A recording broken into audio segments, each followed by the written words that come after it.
It is the case that people pretty typically and consistently express that they have some degree of understanding about these teachings and practices of non-duality and self-inquiry and self-realization.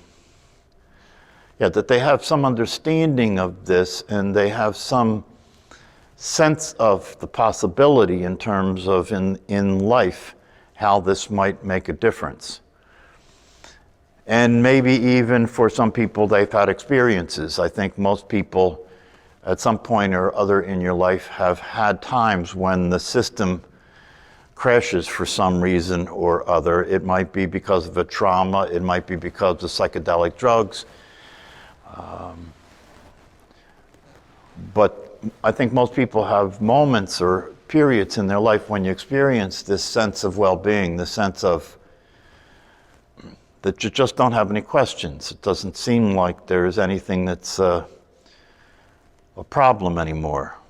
You feel happy, you feel good. It doesn't make any sense that you feel happy and you feel good. Nothing's changed in your life. Things may still be pretty bad, and all of a sudden you feel happy and you feel good and you feel content and you feel satisfied and you feel fulfilled and you feel tuned in tune, and you feel peaceful.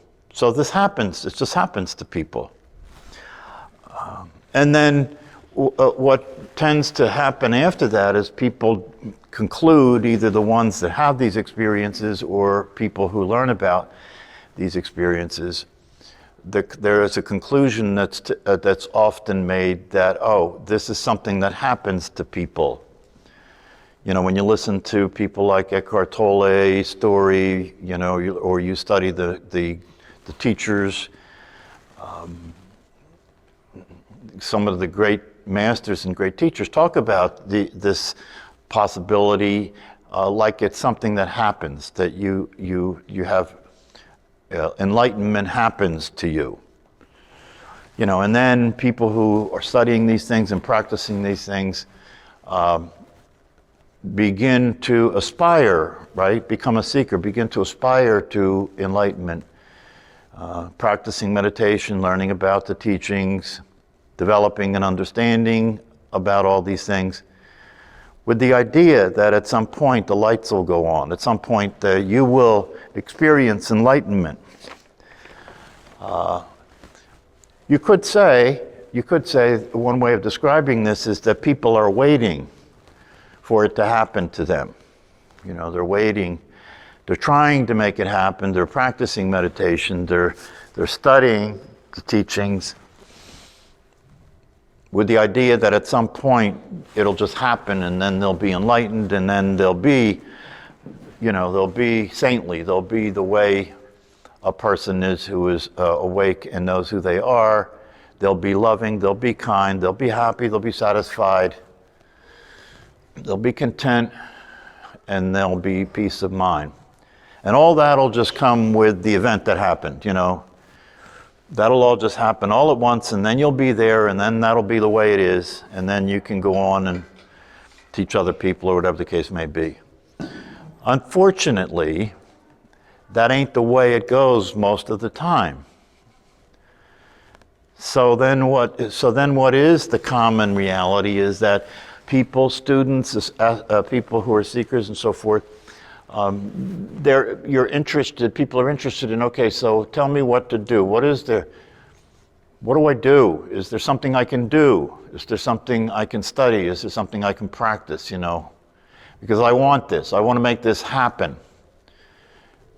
And maybe if it is something that will happen to me, can I increase the probability of that in some way? So one of the things about what Hal Eisen talked about that I think is very important to pay attention to and worth not only revisiting, but worth really dissecting and really looking at very closely.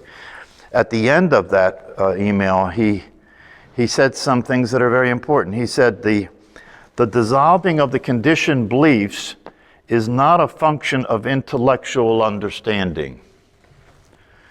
The dissolving of the conditioned beliefs is not a function of intellectual understanding, but rather it's a function, the dissolving of conditioned beliefs is a function of 4 experiential transformative steps.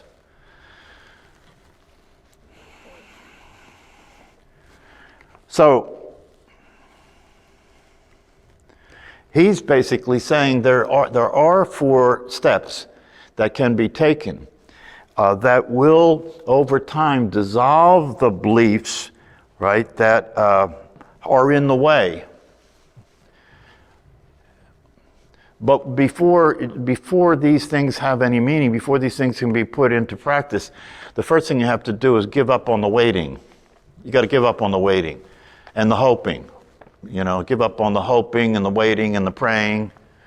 You know, all of those activities are the activities that people participate in when they're in the being of a person, when they're in the condition of being a person, trying to get out of it. Trying to get out of it. In the condition of being a person, trying to get out of it, hoping that someday you'll be blessed, you'll be the enlightened one, that'll happen to you. You know, praying that it will. In these teachings and in these practices, hoping and waiting and praying are all considered to be a huge waste of energy. Huge waste of energy and a huge waste of intention. So based on what he's saying here, that the conditioned beliefs, what are the conditioned beliefs, right? The conditioned beliefs are that you're your body. You know, we talk about these things all the time here, right? But I want to be real clear with you what he's talking about. The conditioned beliefs are that you are a body. The conditioned belief is that you're a person, you know, that you're a psychological entity. The conditioned belief is that time is real. The conditioned belief is that you're separate from reality. And it's within those, it's in the world that those beliefs create that you live your life. It's in the world that those beliefs create that you live your life. And what he's saying is to understand this and to understand what is the case in and of itself will not change those beliefs. You'll continue to operate as if you're your body. You'll continue to operate as if you're a person that has your particular past and your particular trauma and your particular family and your particular country and your particular school. You'll continue to do all that in spite of the fact that you have understandings about these things. So the understandings can, you know, in my view, the understandings can make a difference in terms of at least letting you know that there's something else. You know, at least letting you know that it's not the futile. It's not you're not really stuck. There's something else, right? Having said that, the understandings in and of themselves won't produce much other than that, other than motivation. Right? In fact, having the understandings can increase the suffering. Having the understandings can increase the suffering. Right? Because now you understand that something's possible, right? But at the same time you understand that something is possible, you're now aware that you're not experiencing it. And so now your depression is worse, right? Or now your anxiety is worse. Did you ever stop during the day? This is a good exercise. Do you ever stop during the day and ask yourself a question?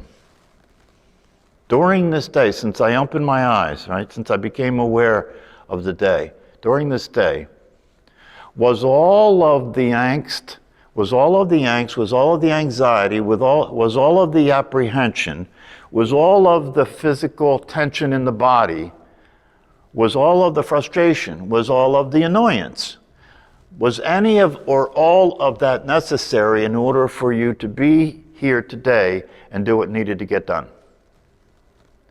It's a good question. Because if you're like me, you could stop and notice that there's this subtle apprehension that seems to be always there. Yeah, there's this subtle, you could even call it fear, right? This subtle apprehension, this subtle concern that seems to always be there. And then you look at your day, right? You look at your day and you look at the things that there are to get done today, and then you put it in time, and then you look at, okay, what do I need to do? Where do I need to be? What do I need to do now to get from here to there and get that done and get the function of my job done and so forth and so forth. And then there's stress. Is stress necessary? Is it necessary to have this tension in the body? Is it necessary to be living as if getting somewhere is so important? Is it necessary? Is it natural? Is this natural? Or is it really possible to be relaxed and actually be happy and enjoying life and actually functioning on a higher level because of it? Actually functioning more efficiently and more realistically in relationship to what there is to do, and more efficiently and realistically in relationship to the people around you that there is to deal with. So I think what he's saying here is very, very important, right? Because he's basically saying, look, I can give you some specific things to practice that will gradually bring about the experience that you're after as far as being happy instead of concerned. So I'm going to spend some time on this, right? Because, the thing that I want for you and the thing that I want in this class is I want you to be able to get clear about and have access to whatever it is that you could use in order to facilitate coming out of the dark and into the light, in order to facilitate coming out of the confusion and into the clarity. Yeah, in order to facilitate coming out of the stress and into the relaxed state. Yeah, and in that relaxed state, and in that clarity, and in that fulfillment and so forth, is the experience of what's natural, how it is to be here in a natural state, without having to have the stress, without having to have the fear, the concern, the tension. So the understanding is that there are things that you could do. There are practices that you could get involved with. There are ways that you could approach this that will actually, over time, turn it around and give you what it is that you're after. One of the things that Ramesh Balsekar says is that in the end, you'll find out it's not what you were after. In the end, you'll find out it's what you were relieved of. It's what you could let go of. It's what you could drop that would provide what it is that you want. Not something you're going to gain. Not something you're going to get. It's something you're going to lose. Right? Something you're going to lose. You're going to lose the idea that you have about who you are. You're going to lose your beliefs about life and about the way things are. And with those things out of the way, you can start to experience what's natural available as far as life is concerned. Yeah, there is motivation, motivation to express love, motivation to share the truth. Yeah, motivation to be useful. The motivations turn from ego-centered, to being altruistic, from ego-centered to looking to see what can I give instead of what do I take. The motivation is there. The energy and the motivation may be more intense than it ever was now. Yeah, because you see the possibility that you can make a difference.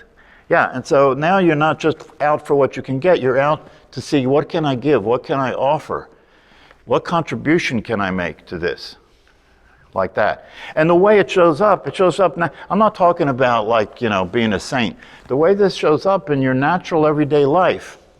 For example, in my life, I notice in my relationship to my family that when I'm around them, there's this natural way of being in which what I'm aware of is what I can give them.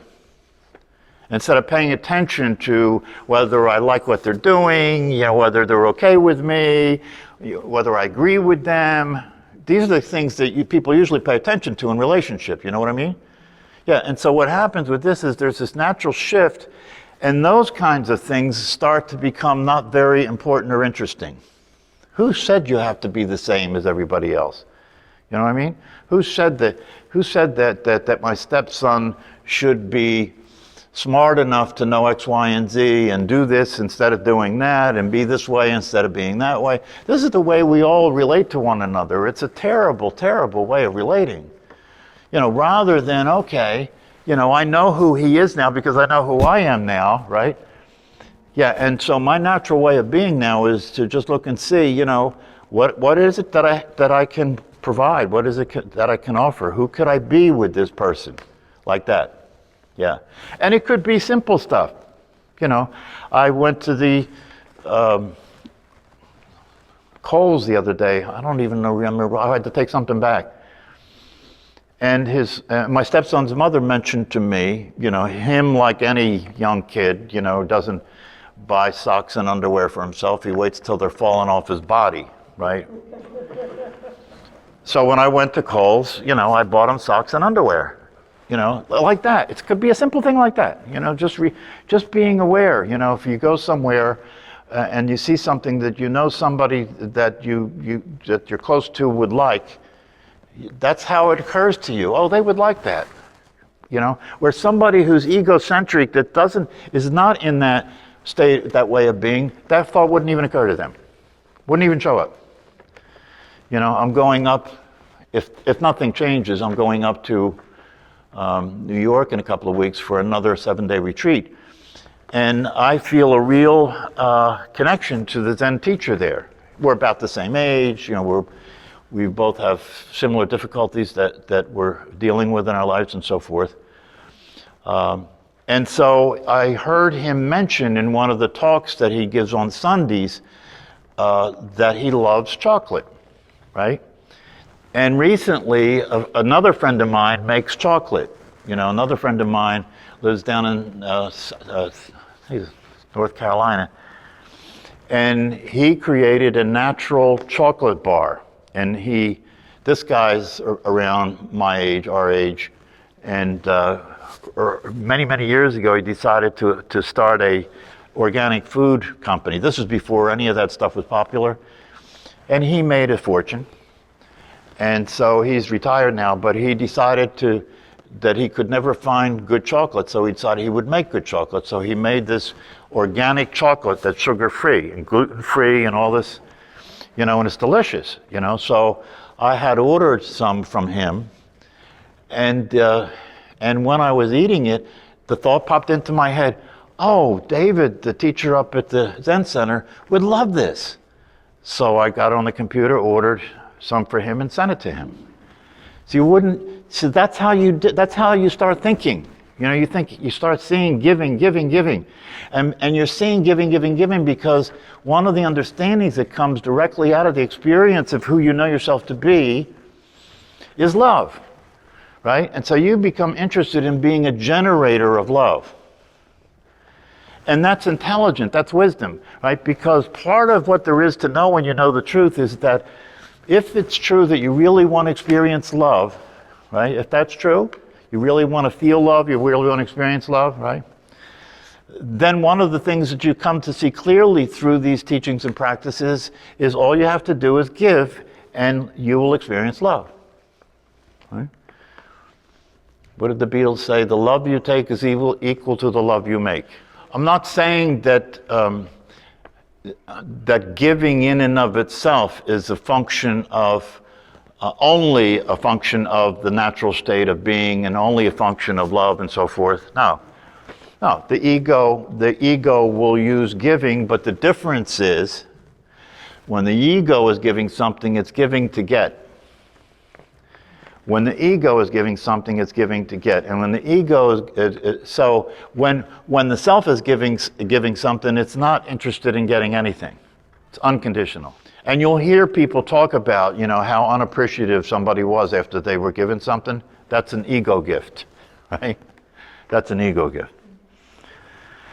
So these four things that he recommends is something that I'm going to harp on. I'm going to pay some attention to and really get into them in detail with you. Why? Because I want you to be able to understand the possibility is available to you. Meaning that if you take the time to really understand, see, because if you're serious If you're serious and you really do want to experience enlightenment, you really want to experience freedom, you want to stop being afraid of death, don't you?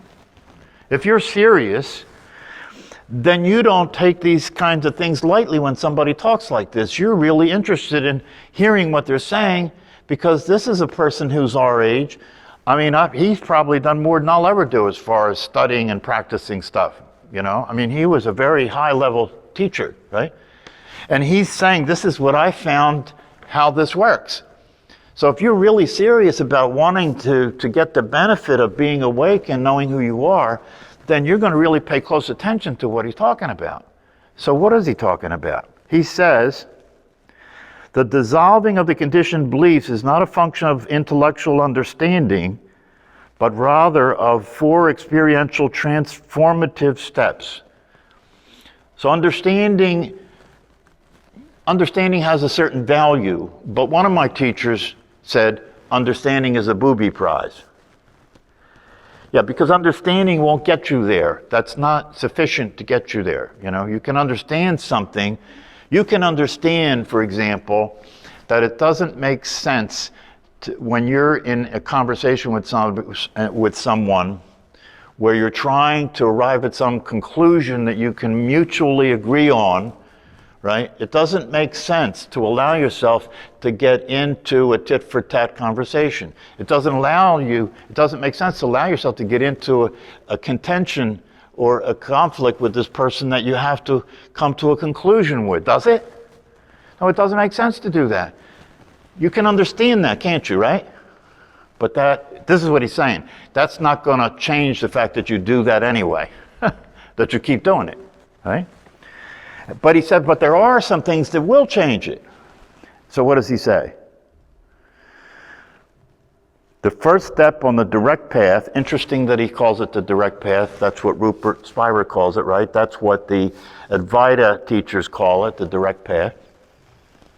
The first step on the direct path is the illumination by direct experience of one's infinite core wisdom as being aware presence itself. Have I not said here that the very first step needs to be that you recognize awareness? Anybody recall my having? Yeah, first step is you recognize awareness. That's exactly what he just said. Yeah, the first step on the direct path is the illumination by direct experience of one's infinite aware presence. The illumination by direct experience. In other words, that you see it. Illumination means that it is now not in the dark anymore. It's in the light, right? Yeah, illumination. So what does illumination mean? It means you're looking to see, is awareness there? Is awareness present where you are? Is consciousness present where you are? That's what you're looking for. Yeah, and if it is, right, then notice that it is. The first step is the illumination by direct experience. In other words, you see directly that conscious awareness is there, is here, is you. You don't even have to go to the you yet, but just acknowledge that you're aware of awareness. That's the first step.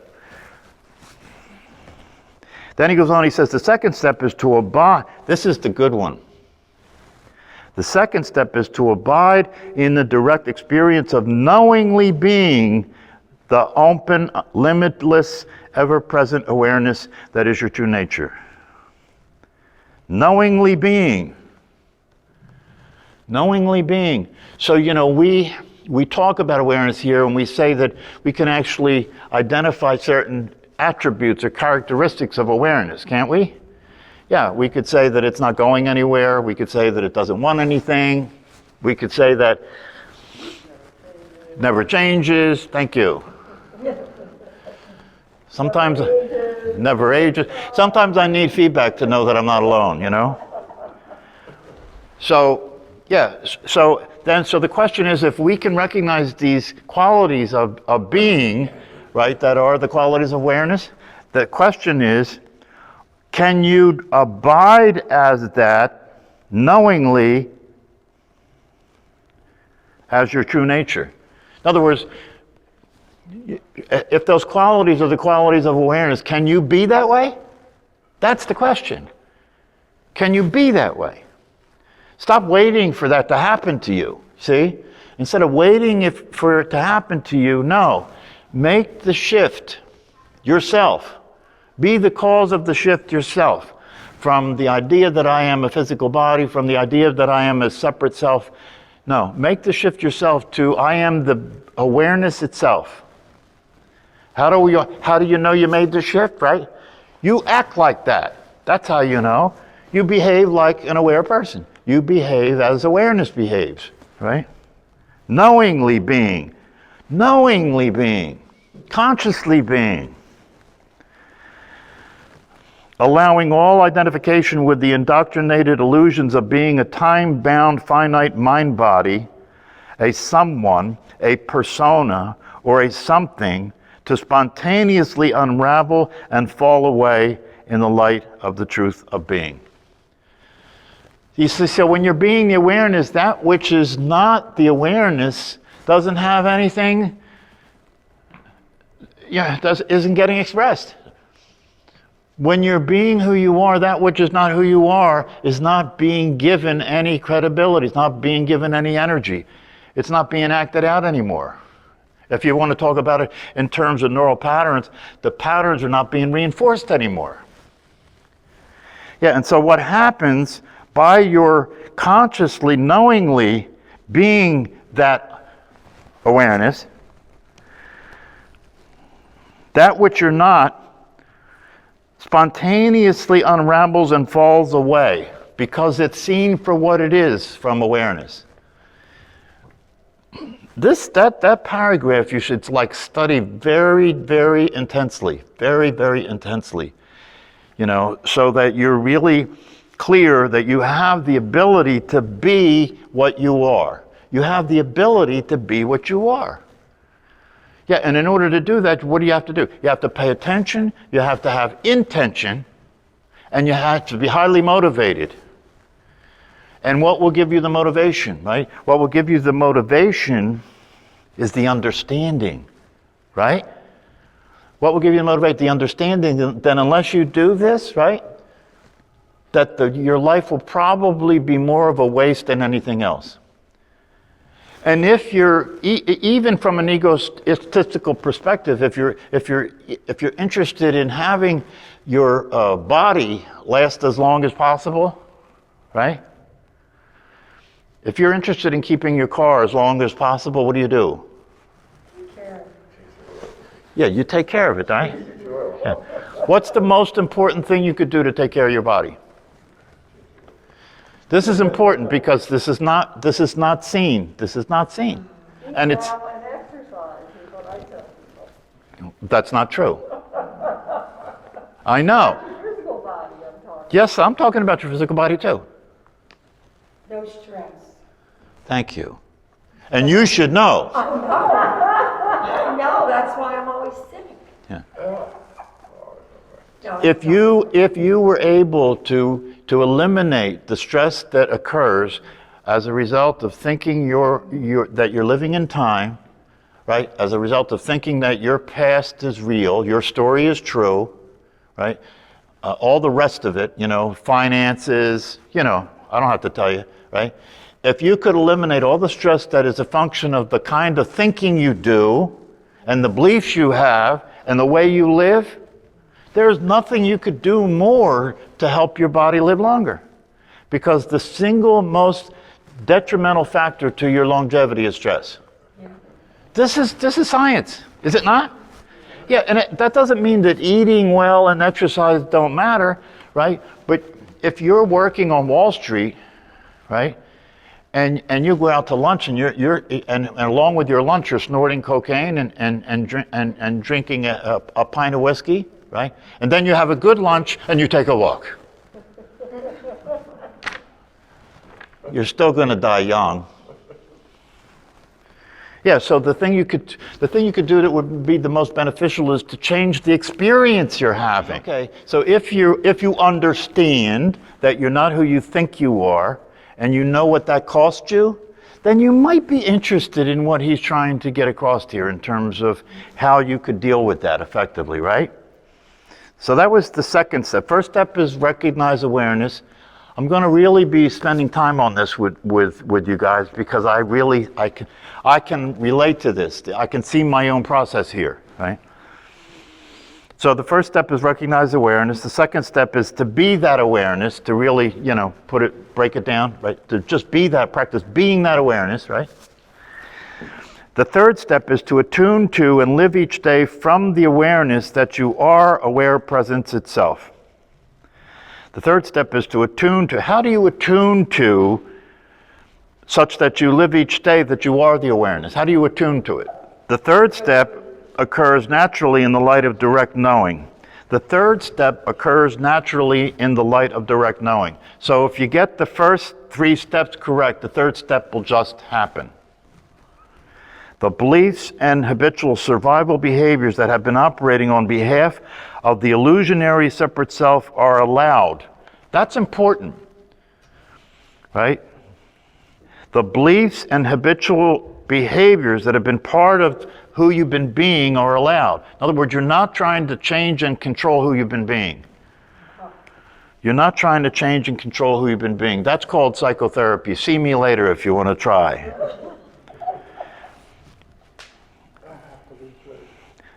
So the beliefs and habitual, but here's the deal about losing weight for all of you people like me who've been overeating during this last 18 months. Yeah. The fastest way to have your body align itself with reality is to be happy. Because everybody that is having difficulty with eating and if you were experiencing contentment, satisfaction, fulfillment, well-being, and happiness, right, would you need to do anything to get away from the experience you're having? No. That's why you're allowed to. Yeah, and all the eating that we've done in the last 18 months is to get away from the experience we've been having. Comfort. Yeah, comfort. But if we weren't having that experience, we wouldn't be driven to do that, you see. So rather than try and control your diet, right? Rather than try and control your diet, right? Pay attention to your experience emotionally, to experience whether you're happy, whether you're satisfied, whether you're content. And if the answer is no, right, deal with that instead of continuing to run from being uncomfortable. Doesn't that make sense? Yeah. So the third step occurs naturally. The beliefs and habitual survival behaviors that have been operating on behalf of the illusionary separate self are allowed, welcomed, experienced, and illuminated for what they are. I've said that literally here. You don't have to change that you keep falling into the trap of being a personality, right? Just see it for what it is. You don't have to stop doing it, just see it for what it is. It'll stop by itself if you see it for what it is, because you realize if you continue to operate as if you are a personality, you will continue to suffer. So it'll take care of itself. Yeah, so the arising of passing thoughts, images, feelings, sensations, and perceptions, they're allowed to spontaneously dissolve back into the formless nothing in the light of awareness. Yeah, so these ways of being, these patterns, these habits, these mood states, right? These states you think yourself into, this stress condition that exists, all of that will naturally fall away when you start to pay attention to the truth. When you start to be who you are, all of that stuff will naturally unravel and come apart and start to fall away because you're not operating it anymore, right? If you stop driving your car and you don't put gas in it and you don't maintain it or do anything and you come back in 15 years, there ain't going to be much left. It's the same thing. If you stop sourcing a lie, right? If you stop behaving as if you are your body and you are the personality, and if you start behaving as if you are awareness and you are love and you don't have anything to lose and you can afford to give instead of take, everything will naturally start to fall into place. That seems to be pretty, that's not rocket science, is it? But what is rocket science is actually doing it every day. Yeah, see, because you can't, if you say, as some people here have said, I understand all this, I recognize it. I want the value of it. The benefits are clear, right? But as I go through my day, I keep finding myself lost in the same patterns and unconscious a lot of the time, right? But that's what this guy's talking to, isn't he? Yeah. So I'm going to be spending a lot more time on this. And some point in the future, now they have a website, I'm actually going to create a course based on this.